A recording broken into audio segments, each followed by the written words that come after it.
So what did you do first, straight away? What did you... Well, I think Right, this to friend do. of mine had told me that I had to look at all levels of things, so physical, emotional, mental, spiritual. And so the alkaline vegan diet was what she suggested, so I looked that up and tried to see what that meant. And I like food and I like eating, so that was just a nice challenge, how to just eat differently. Yeah, so that was quite fun. And I knew that there was some sort of internal emotional stuff that I needed to address.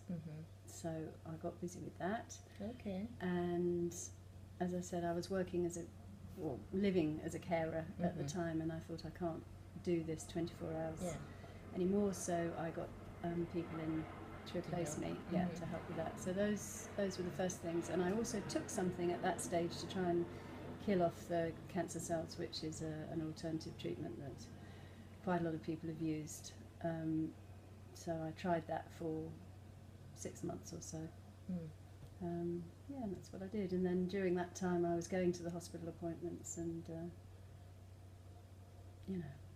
showing willing, but getting less and less interested, because as each week went past I felt better. Okay. Yeah. And you? The same friend who gave me the Jen Plant book about Your Life in Your Hands, she told me about a lifestyle center in America she went to, and she said they deal with everything, in terms of nutrition, diet, exercise, emotional trauma, and spirituality, because it was a Christian center. Oh, I see. I didn't know that. Yeah, it was. And I quickly got on the phone, tried to book find a place as soon as I could, but the earliest I could go was like in 2 months' time.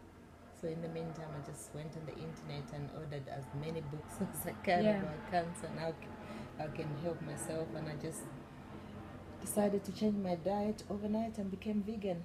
Yeah. And it's not a problem, is it? No. When you kind of really want to. Yeah. Whereas all along before, because my religion, they also encourage vegetarianism, and I always used to make excuses.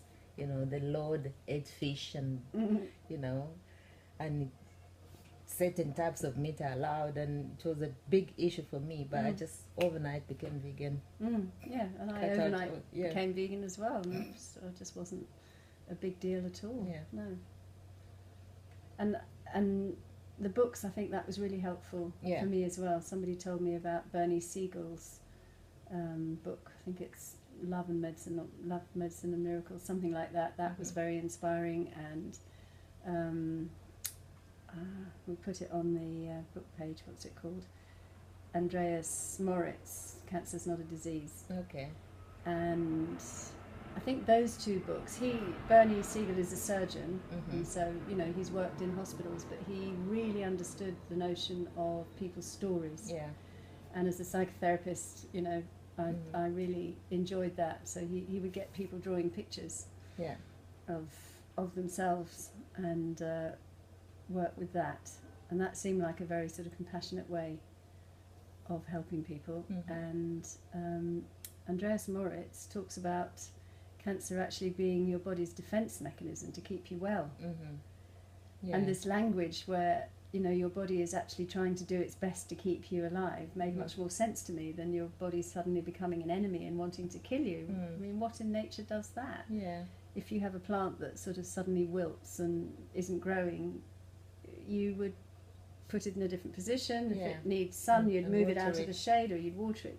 You'd help it, wouldn't you?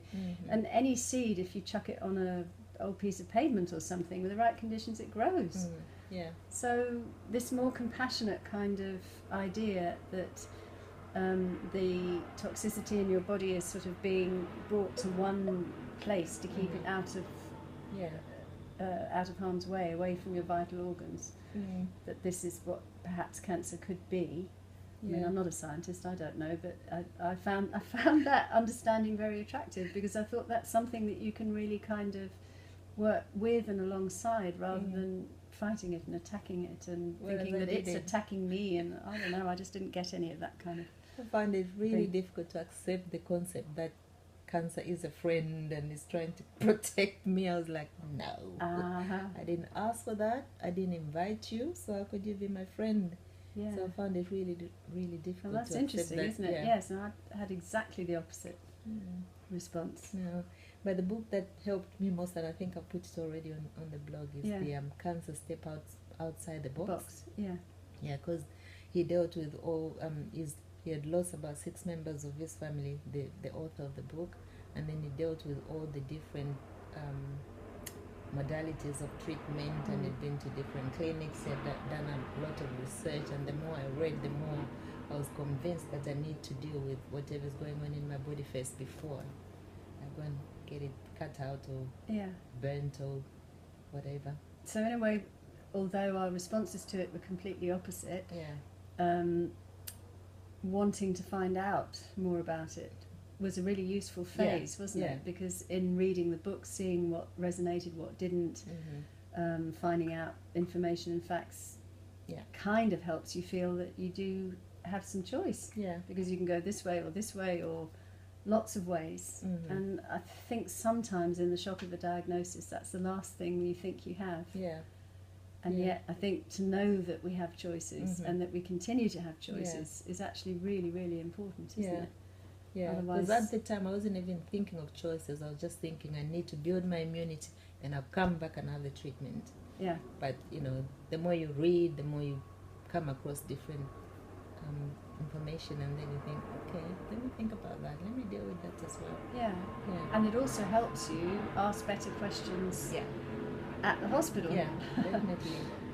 And I think we should always ask questions, because if we're satisfied by the replies, then we can feel satisfied with that decision. If we're not satisfied with a reply, then we can look further. So I think one of the questions I asked my doctor or the oncology team was, okay, can you guarantee, because they were saying if you don't do anything you're going to die, blah, blah, and to get bigger and you have to do something straight away. So I said, okay, can you guarantee that once I do what you're asking me to do, that it will never come back and I could be completely cured? They said no. We can never guarantee that. No.